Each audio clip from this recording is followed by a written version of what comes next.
Are you looking for peace of mind at your doorstep? Look no further. With the Blink Video Doorbell, your home's entrance is always within your control. Check out the link in the video description to learn more and get your Blink Video Doorbell on Amazon. Your home is in your hands. An expectant grandfather is dead after he became embroiled in an altercation that turned physical with his neighbors in a rural part of Maryland in June.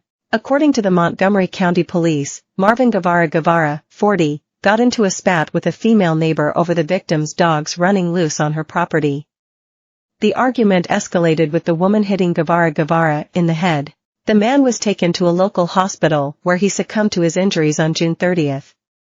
The incident occurred in Germantown, around 50 miles west of Baltimore. The dogs are thought to have escaped through a hole in a fence, making their way onto the neighbor's land.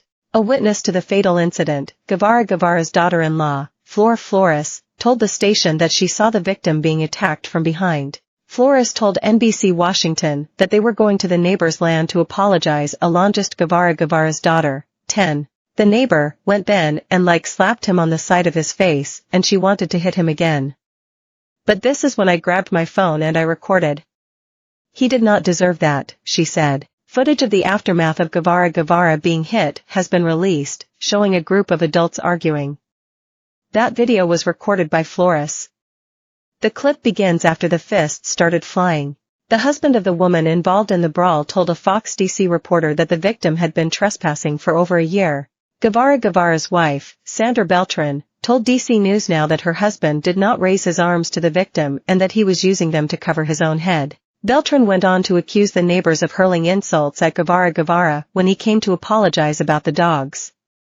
He's no longer here, she told the channel, through tears. She said that the incident began when her daughter-in-law frantically called Guevara to come home on the fateful, because their neighbors had come to their home complaining about the dogs. On June 25, Guevara emerged from his coma and was discharged from a hospital and sent home to continue his recovery. A day later, he became extremely ill once more and was brought back to the hospital where he later died. I really thought my dad was going to make it. He's a really strong man. Was a really strong man. My dad got hurt really bad, Guevara's son, Marvin Jr., told Fox DC. Marvin said that he rushed home when he heard his dad was involved in a fight.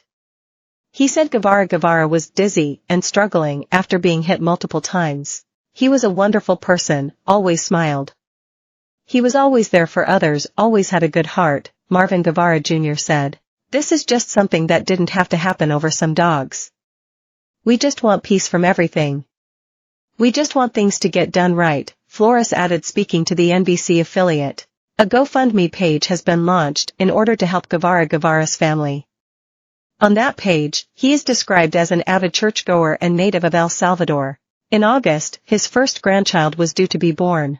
I was like, "You're going to teach her how to walk," Flores said. And he said, "I'm going to teach her how to ride a horse," she added. My daughter draw photos of my husband. She tells him, "Daddy, I'm always going to love you." Our children were everything to him, Beltran said. At the time of writing, not charges have been brought in the death.